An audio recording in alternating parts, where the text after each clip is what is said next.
Yang agak lucunya cuman saya kan turun di Pasar Rebo tuh, dijemput. Kalau sekarang mah si Andika, si Riko, si Sigit. Nah, pakai mobil Grand Prem tuh, kayak diculik tuh. Saya tergeletakin Bang di bawah.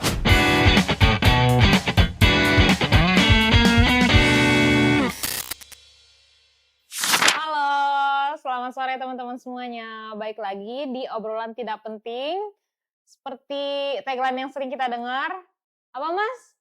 Jangan pernah di like, di share, apalagi di subscribe. Karena konten ini tidak penting, tidak berfaedah, tidak mengandung unsur kemanusiaan, tidak mendapatkan informasi penting. Unfaedah. Oke, obrolan kita kali ini topiknya sesuai dengan narasumber yang sedang kita datangkan, yaitu bagaimana menjadi perantauan di kota orang, kayak gitu. Lebih tepatnya menjadi anak perantau bertahan atau pulang, kayak gitu. Oke, di sini nggak sendiri, bareng Mas Apri. Halo Mas Apri. Halo. Terus juga bareng Mas Dede. Yeay. Masih enjoy. Ya kalau misalnya boleh tahu, Mas Dede asalnya dari mana nih Mas ngerantaunya? Saya kelahiran dari Tasikmalaya, asli Tasik. Artinya di sini udah berapa tahun? Kalau di PT Obormas kurang lebih 1 tahun. Tapi kalau merantau sebelumnya mesti di Bekasi juga atau gimana?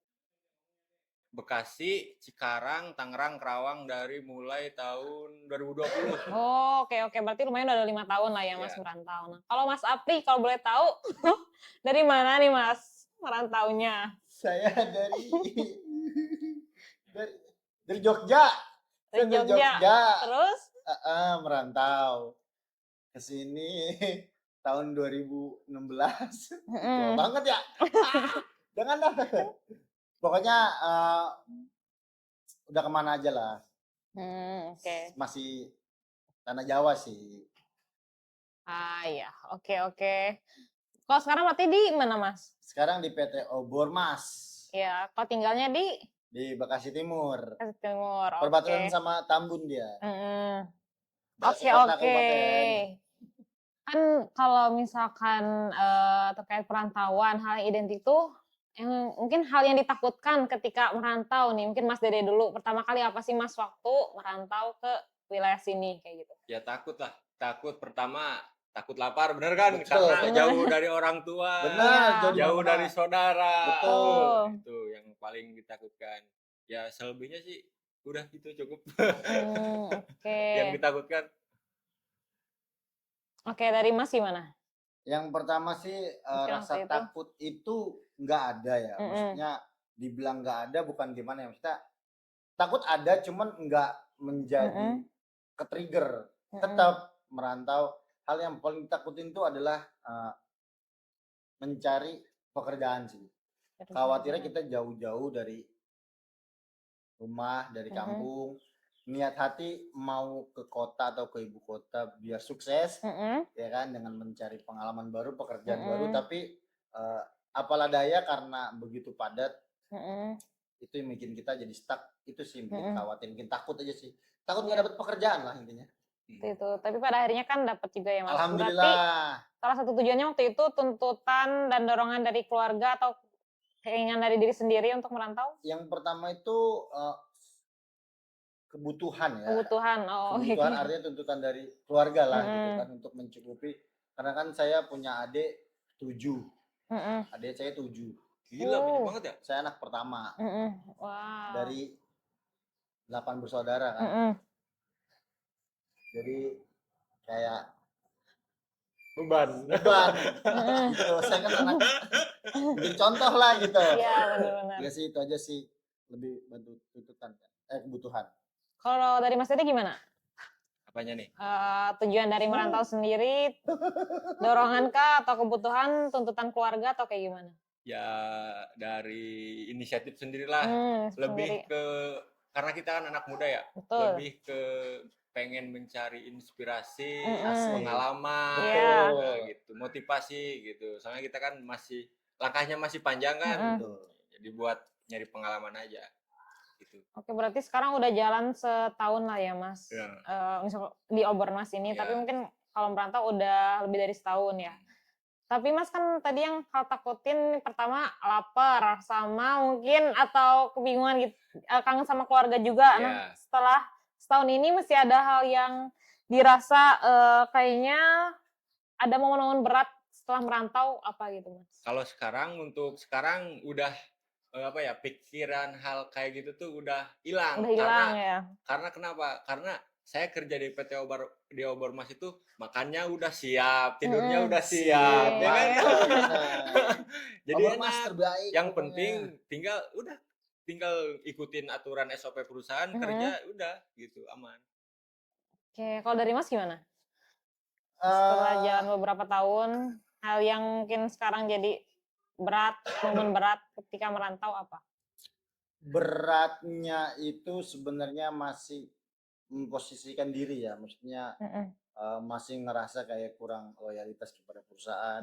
Sedangkan perusahaan sudah memberikan feedback yang banyak ya kepada karyawannya, terutama kepada saya gitu.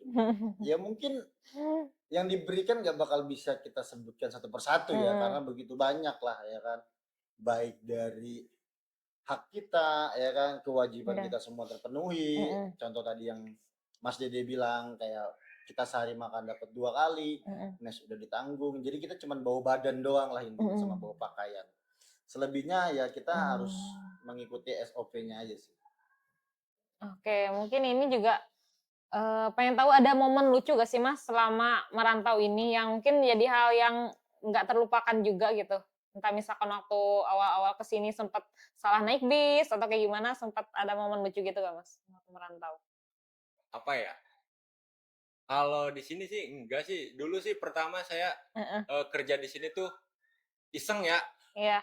Posting di Facebook, nyari info loker kan ada loker sekarang Bekasi Kerawang. Nah, saya posting hasil kerjaan saya, kebetulan tuh Pak Barja langsung japri ke Facebook tuh. Saya butuh tukang las. Nah, langsung ngasih Sherlockan. Nah, besoknya saya berangkat. Nah, yang agak lucunya cuman saya kan turun di Pasar Rebo tuh, dijemput. Kalau sekarang mah si Andika, si Riko, si Sigit. Nah, pakai mobil Grand Prime tuh, kayak diculik tuh. Saya tergeletakin Bang di bawah, di belakang, serius. Ada Kayak berpikir diculik. jahat ya? Iya, kayak penjahat aja.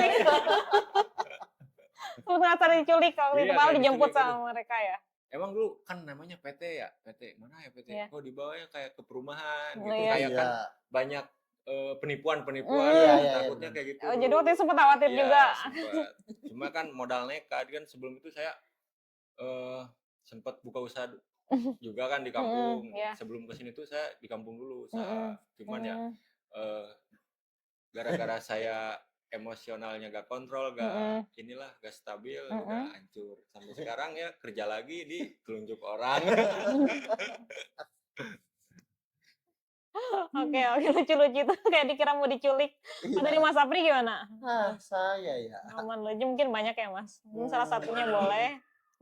Hal paling lucu sebenarnya ini dibilang lucu sih nggak lucu ya. Karena ini merintis banget ya. Iya.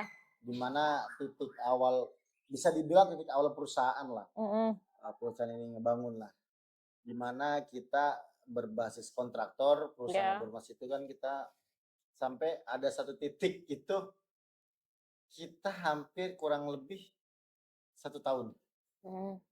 Di titik itu kita nggak dapat tender, kita nggak dapat kerjaan, kita nggak dapat proyekan, sampai kita nempelin pamflet, kita bikin pamflet gitu, yang listrik di rumah, sampai cantumin nomor, sampai ditelepon. Nah, yang lucunya ini ditelepon sama pihak rumah. Kita pikir wah ada telepon, dapat nih pekerjaan. Ternyata bilang, Mas, besok-besok kalau naruh tempelan di sini pamflet jangan di rumah saya ya, saya jadi kotor.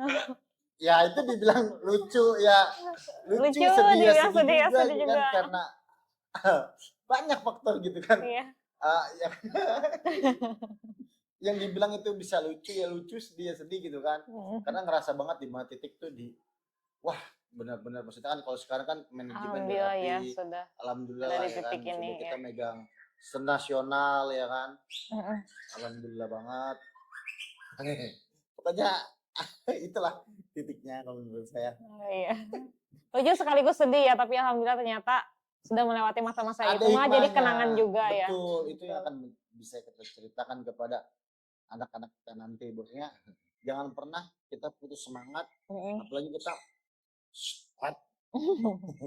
apalagi kita perantau gitu ya. Iya, Maksudnya benar. merantau itu kan harus benar modal nekatnya harus bulat gitu, jangan setengah-setengah. Tuh. Itu aja sih dari saya. Oke. Dari Mas Dede nih Mas. Kan mungkin setelah sekian lama merantau pasti ada titik capeknya ya Mas. Nah yang bikin Mas mungkin tetap bertahan gitu. Tapi kan mungkin ada kalanya apa pulang ya ke rumah gitu. Mungkin membuka lembaran baru atau kayak gimana. Tapi Mas memutuskan untuk tetap bertahan di perantauan apa tuh Mas yang bikin Mas bertahan? Ya kalau untuk titik capek kan namanya juga kita kerja ya. Betul. Kerja, mau kerja apapun juga pasti kita capek. Betul. Nah, kalau yang untuk titik kelemahannya kita itu pas kalau lagi sakit tuh. Benar. Pas lagi sakit, kalau di rumah kan ada yang rawat, yang ngasih makan ada Benar. langsung Iya, tinggal betul. itu ya. Kalau di sini kan kita ya apa ya? Mandiri lah, Mandiri, Bang. dipaksa mandiri. Dipaksa untuk mandiri gitu. Benar. Tapi kita mikir lagi kita tuh apa ya? Istilahnya pengen punya masa depan yang cerah, yang sukses. Betul. Masa cobaan segini aja kita mau apa ya? Mau nyerah lah. Menyerah ya, lah. betul. Apalagi kita cowok sebagai nanti kan penanggung jawab Bang nih. Benar. Penanggung jawab. Benar. Gitu sih. Kalau dari Mas Apri gimana? Ya terutama buat bertahan gitu ya, maksudnya hal yang paling kangen itu kan ya kita kan kontraktor ya, kita nggak bisa terikat sama tanggal merah juga kan. Ada memang di mana momen-momen kita itu rindu rumah, kangen suasana rumah, kangen orang tua segala macam. Posisinya itu di hari-hari besar, contoh kayak Lebaran apa segala macam. Memang betul libur, cuman libur mau pulang tanggung, nggak pulang kangen gitu. Memang dikasih space waktu seminggu untuk pulang, tapi kayak kurang. Iya, apalagi kita nih, kita menjadi figur di kampung orang perantau. Ketika pulang itu mindsetnya duit banyak, ya kan, pekerjaan seneng. Sedangkan ketika kita pulang nih, hai, duit pas-pasan, nggak ngasih, jadi omongan. Iya, benar. Lagi ponakan-ponakan kan, ngasih kitanya nggak bisa balik lagi ke perantauan. Ya banyak sih yang dipertimbangkan. Ini itu yang bikin Mas mesti bertahan gitu ya dari perantauan. Itu yang jadi bertahan. Oke. Kalau hal yang dikangenin dari rumah Mas apa tuh? Misalkan masakan mama jelas. Banyak. Masakan yang pertama sih masakan ya. Maksudnya gini, kita berhak untuk mengklaim masakan ibu kita tuh paling enak sedunia. Kita tuh berhak ya, semua orang punya versinya masing-masing ya. Karena mau gimana pun di balik rasa yang enak itu ada soul, ada jiwa kecintaan ibu kita kepada kita. Itu yang bikin enak. Bukan terkait gurihnya, manisnya, pedesnya bukan, tapi ada bau tangan sih, apa sih namanya ya kalau bahasa itu ya. Gitulah. Ya pokoknya ya suasana lah. Teman-teman chill lingkungan. Benar. Kalau dari Mas Dede gimana? Hal yang paling dikangenin yang mungkin berbeda dari Mas Apri? Ya kalau yang dikangenin kan enak kayak kumpul bareng keluarga, makan bareng keluarga. Benar setuju. Benar kan Bang? Benar setuju. Meskipun apa ya, sebentar kita kayak pulang kampung tuh sehari 2 hari, tapi momen itu jarang banget Bang. Jarang. Apalagi saya sekarang nih udah setahun nih Bang, gak pulang-pulang Bang. Itu rindu banget pasti itu. Rindunya gimana? Meskipun kita suka apa ya video call sama orang tua ya, tetap aja emang terobati, cuman kurang lah. Kurang lepas ya. Lepas. Gitu Bang, bener. Oke. Berarti kalau Mas Dede belum setahun ini belum pulang ya? Ya Lebaran lah kemarin sih. Lebaran beberapa hari. Seminggu kan.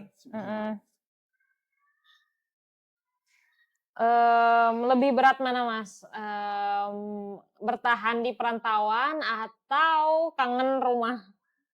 Wah, itu sih pertanyaan kontradiktif itu ya. Iya. Itu pertanyaan yang dibenturkan itu. Tapi boleh jujur ya, maksudnya sebenarnya keduanya itu sama-sama kangen. Artinya kalau keluarga itu kan kangen sama suasana hati. Kalau saya sih gini, pulang itu untuk nge-refresh. Jadi ngecas batin. Betul. Pulang ketemu keluarga, ketemu ibu, bapak, saudara, adik-adik, ponakan, ya kan. Itu memberikan support system kepada diri sendiri gitu. Betul. Untuk lebih semangat lagi ke perantauannya.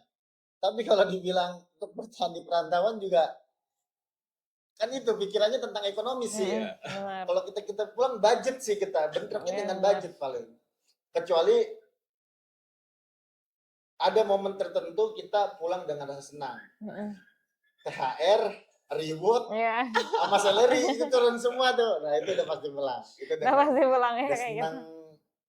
udah bangga banget lah. Oke, dari Mas Dede, kan mungkin ada kalanya kesepian ya Mas, ngerasa sepi lagi di perantauan. Nah, yang Mas atasin untuk ngurangin rasa kesepian itu apa tuh Mas?